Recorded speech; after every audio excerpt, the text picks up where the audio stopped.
Hello everyone, welcome to home scientist. तो जैसे हमारी पूरी सीरीज चल रही थी प्रीवियस ईयर क्वेश्चंस की, तो उसी को कंटिन्यू करते हुए आज मैं आपके लिए 2019 के अंदर जितने भी असर्शन और रीजन वाले क्वेश्चंस आए थे वो वाले सारे क्वेश्चंस लेके आई हूँ। तो आज मैं आपको एक्सप्लेन करूँगी कि किस तरीके से हमें असर्शन और रीजन करना है, और उसके साथ साथ में कुछ टेक्निक्स जिनसे असर्शन और रीजन करना ईजी हो जाएगा वो एक्सप्लेन करते हैं, और बाकी सारे क्वेश्चंस को भी देखते हैं। तो स्टार्ट करते हैं। Okay, here comes the question 1. Read करते हैं।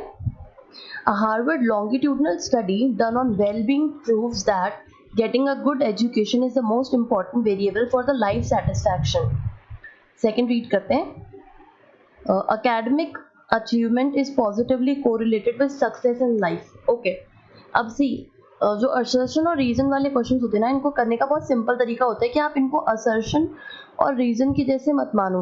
आप इनको सिंपल स्टेटमेंट 1 और स्टेटमेंट 2 सिंपल इस तरीके से रीड करो, ठीक है। उसके बाद में आप ये देखो कि ये वाला ट्रू है या नहीं है, और अगर ये दोनों आपको ट्रू लगते हैं उसके बाद में आप इसको देखो कि जो रीजन है वो आपके असर्शन को लीड कर रहा है या नहीं कर रहा, ठीक है। तो इससे बहुत सिंपल पड़ेगा आपको असर्शन और रीजन सॉल्व करना। अदरवाइज अगर आप इसको ऐसे ही देखते रहेंगे कि ऐसे रिलेट करके ही सॉल्व करते रहेंगे तो ये थोड़ा सा टिपिकल हो जाता है। इसमें ये आइडेंटिफाई करना कि कौन सा सही है, कौन सा करेक्ट है, कौन सा इनकरेक्ट है, या दोनों करेक्ट है या दोनों इनकरेक्ट है। तो हमने क्वेश्चन रीड कर लिया है, तो अब आप लोग आइडिया लगाए, फिर मैं आपको एक्सप्लेन करती हूँ इसका आंसर। क्या आई होप आपने आइडिया लगा लिया होगा। सी, इसका आंसर है ऑप्शन नंबर 2। अब दोनों इनकरेक्ट क्यों हैं, तो अब आप स्टेटमेंट्स को दोबारा पढ़ो फिर आपको समझ आएगा, ठीक है। कि हार्वर्ड में लॉन्गिट्यूडनल स्टडी हुई थी किसके ऊपर, वेलबींग के ऊपर, और उन्होंने प्रूव किया था that getting good education is the most important variable in the life satisfaction. अब आप खुद जज करके देखो कि आपको लाइफ सेटिस्फैक्शन के अंदर सबसे इंपॉर्टेंट पार्ट आपका सिर्फ और सिर्फ एजुकेशन अचीव करना ही है क्या। आई गेस सब लोगों की लाइफ के अंदर मोस्ट इम्पॉर्टेंट तो होता है कि वो खुश रहें, उनकी फैमिली को वो खुश रखें और हमेशा हेल्दी और वेल्दी रहें। गुड एजुकेशन इन सारी चीज़ों को अचीव करने का एक जरिया होता है, ठीक है, ना कि मोस्ट इम्पॉर्टेंट पार्ट होता है, ठीक है। तो ये इस वजह से ये वाला फॉल्स हो गया। अब सेकंड वाला फॉल्स क्यों हुआ ये भी देख लेते हैं कि academic achievement is positively correlated with the success of life. अब ये भी एक तरीके से फॉल्स ही है। क्यों? क्योंकि अब आप देख लो, चाहे एप्पल के जो सीईओ है उनको देख लो, चाहे जो गूगल के सीईओ है उनको देख लो, तो वो लोग कोई बहुत ज़्यादा अकेडमिक अचीवमेंट थोड़ी करी उन्होंने। सब लोग ऑलमोस्ट आधे से ज़्यादा लोग ड्रॉप आउट्स हैं आज के अंदर जो बहुत ज़्यादा सक्सेसफुल हैं। तो इसका मतलब ये तो नहीं है ना कि अगर आप अकेडमिक में बहुत ही ज़्यादा अच्छे हो तो ही आप अपनी लाइफ में सक्सेसफुल रहोगे। आजकल की लाइफ में बहुत सारे एग्जाम्पल हैं जो कि लोग बहुत ज़्यादा सक्सेसफुल हैं लेकिन उनका अकेडमिक अचीवमेंट उतना अच्छा नहीं है। तो ये भी एक तरीके से फॉल्स हो गया। तो आई होप आपको समझ आ गया होगा। तो हमारा ऑप्शन नंबर बी जो है वो इसके अंदर करेक्ट हो जाएगा, ठीक है। तो नेक्स्ट क्वेश्चन पे चलते हैं। ओके, रीड करते हैं। Alternating physical activity and quiet activity is developmentally appropriate for children in preschool. Second read करते हैं। Young children's attention span is short and energy levels are high, therefore they require periodic change in the activities. अब ये जो है ना, ये वाला question HD का है, तो आप इसको HD की नज़र से देखो, ठीक है, और आप खुद आइडिया लगा के देखो कि कौन सा आंसर इसका सही होगा, फिर मैं आपको एक्सप्लेन करती हूँ। आई होप आपने आइडिया लगा लिया होगा। इसका जो है ऑप्शन नंबर 1 जो है वो एकदम करेक्ट है। अब कैसे करेक्ट है दोनों, दोबारा पढ़ते हैं। देखो, ऑल्टरनेटिव फिजिकली एक्टिव और साथ साथ में क्वाइट एक्टिविटीज, यानी दोनों तरीके की एक्टिविटीज हैं। तो जब बच्चा प्री स्कूल वाली एज में होता है ना, तो उनका वो बच्चे जो होते हैं ना वो हाइपर एक्टिव स्टूडेंट्स होते हैं, ठीक है। तो उनको क्या करते हैं ना हम लोग, मतलब स्पैन ऑफ टाइम के अंदर थोड़ी थोड़ी सी फिजिकली एक्टिव करवाते हैं और थोड़े टाइम बाद में उनको क्वाइट एक्टिविटीज यानी सिटिंग एक्टिविटीज करवाते हैं। एक बार उनको जैसे कुछ रनिंग वाला काम दे दिया, तो एक बार उनको कुछ ड्राइंग या पेंटिंग या फिर कोई चीज पजल असेंबल करने का या ऐसा कुछ काम देते हैं। तो उससे क्या होता है ना, उन लोगों का डेवलपमेंट बहुत अच्छे से होता है, वो दोनों चीजों को कॉम्प्रिहेंड ईजी तरीके से कर पाते हैं, ठीक है। तो ये तो ट्रू हो गया। सेकंड वाला जो है वो रीजन जो है वो इसको एक तरीके से लीड कर रहा है, जैसे मैंने अभी आपको बताया कि जो यंग चिल्ड्रन होते हैं उनका अटेंशन का स्पैन बहुत शॉर्ट होता है, वो हमारे जैसे 3-3 4-4 घंटे तक एक ही चीज पे कॉन्सेंट्रेट करके नहीं बैठ सकते हैं। इस वजह से उन लोगों का अटेंशन बढ़ाने के लिए और उनको उनका डेवलपमेंट स्ट्रॉन्ग करने के लिए हम उनको शॉर्ट स्पैन के अंदर जो है पीरियोडिक एक्टिविटीज में चेंज करते जाते हैं। ठीक है, तो ये भी ट्रू हो गया, तो हमारा ऑप्शन नंबर 1 जो है वो सही हो गया। आई होप आपको समझ आ गया होगा। Let's move on to next question. Okay, question read करते हैं। ये जो है आपका टेक्सटाइल का क्वेश्चन है, तो रीड करते हैं। Cotton fabric are dyed with reactive dyes without creating, ये एंट नहीं है, ये एनी है। ठीक है, एनी पॉल्यूटेड, रुको मैं एक बार सही से इसको लिख देती हूँ ताकि आप कंफ्यूज नहीं हो जाओ। ठीक है, ये है हमारा एनी, वाई कर लो इसको, अब आ जाएगा समझ में। दोबारा रीड करते हैं। Cotton fabric are dyed with reactive dyes without creating any polluted effluence, ये तो हमारा हो गया स्टेटमेंट नंबर 1। अब स्टेटमेंट नंबर 2 रीड करते हैं। Reactive dyes reacts with the fabric molecule by addition और बाय सब्स्टिट्यूशन। तो अब आप इसको आइडिया लगाओ, फिर मैं आपको एक्सप्लेन करती हूँ कि इसका आंसर क्या होगा।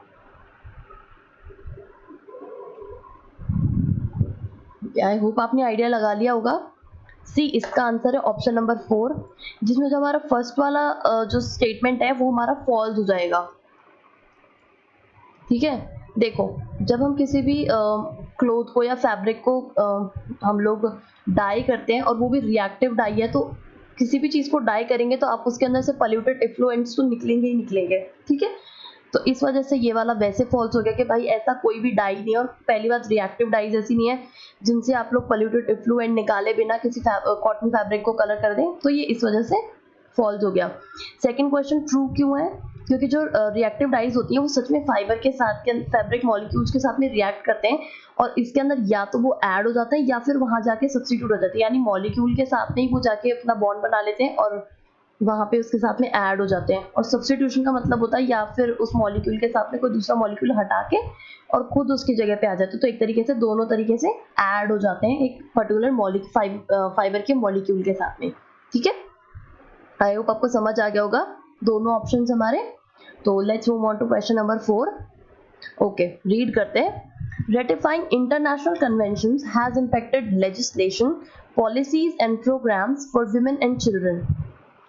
सेकेंड रीड करते हैं। Non compilation with the articles in the conventions lead to punitive measurements against the transgressing states। तो ये जो है आपका, ये क्वेश्चन आप लोग आइडिया लगाइए, फिर मैं आपको एक्सप्लेन करती हूँ कि इसका आंसर क्या होगा। ये हो सकता है आपको थोड़ा सा टिपिकल लगे, बट मैं एक्सप्लेन करती हूँ फिर आपको समझ आ जाएगा। आप लोग आइडिया लगाइए। आई होप आपने आइडिया लगा लिया होगा।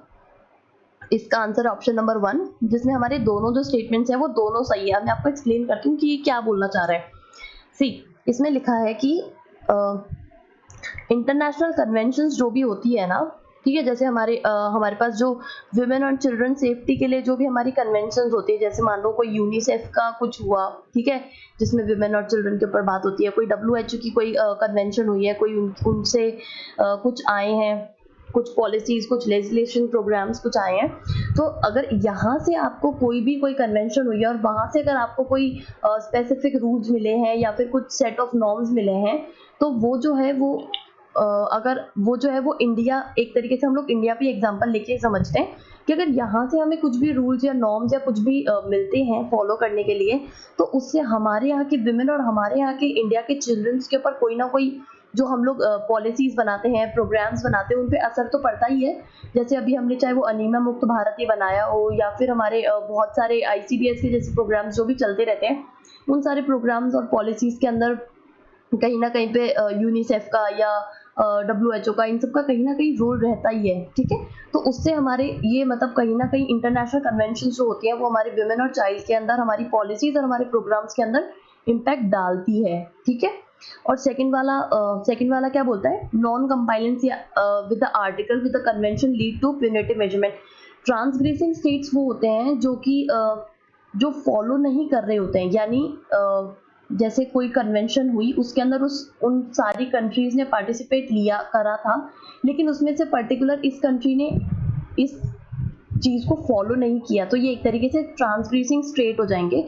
और प्यूनिटिव मेजरमेंट का मतलब होता है कि किसी ना किसी तरीके का पनिशमेंट मिलना, ठीक है।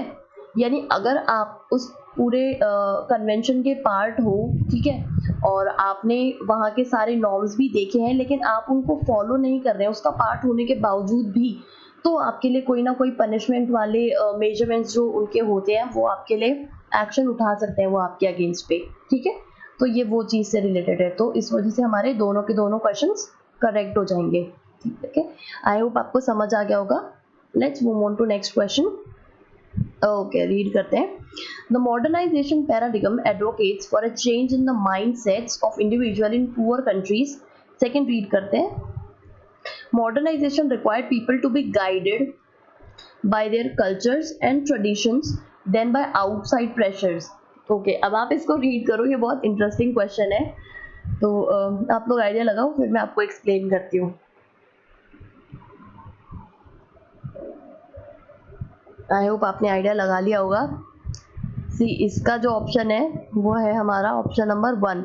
ए हमारा करेक्ट है और बी हमारा इनकरेक्ट है। आप इसको दोबारा रीड करके देखो कि हमारा बी इनकरेक्ट कैसे होगा। पहले तो ये देखते हैं, ठीक है। Modernization required people to be guided by their cultures and traditions, not by the outside pressure.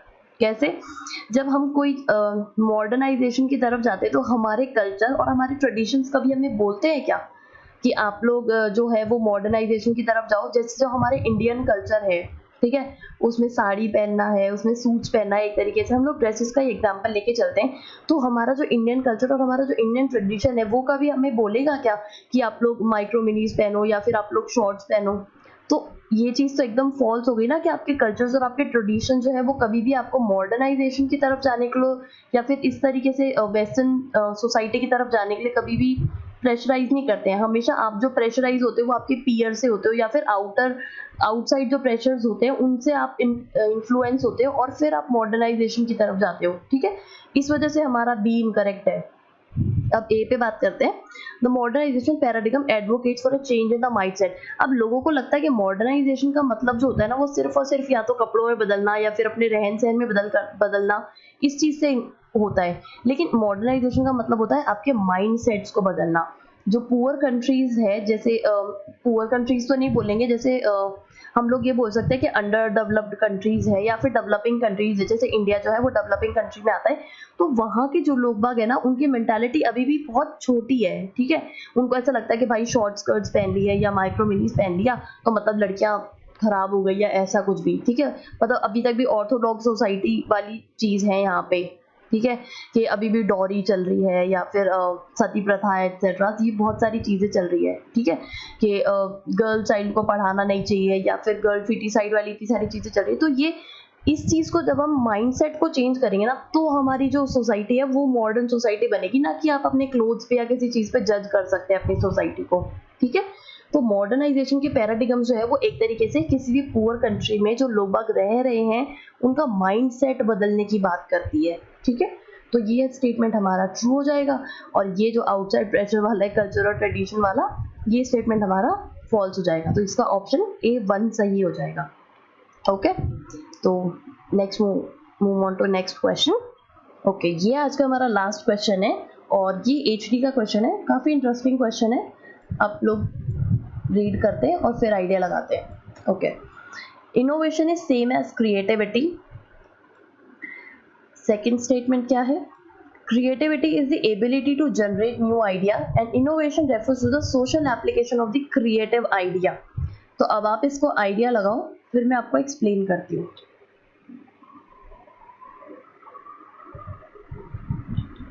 I hope आपने आइडिया लगा लिया होगा।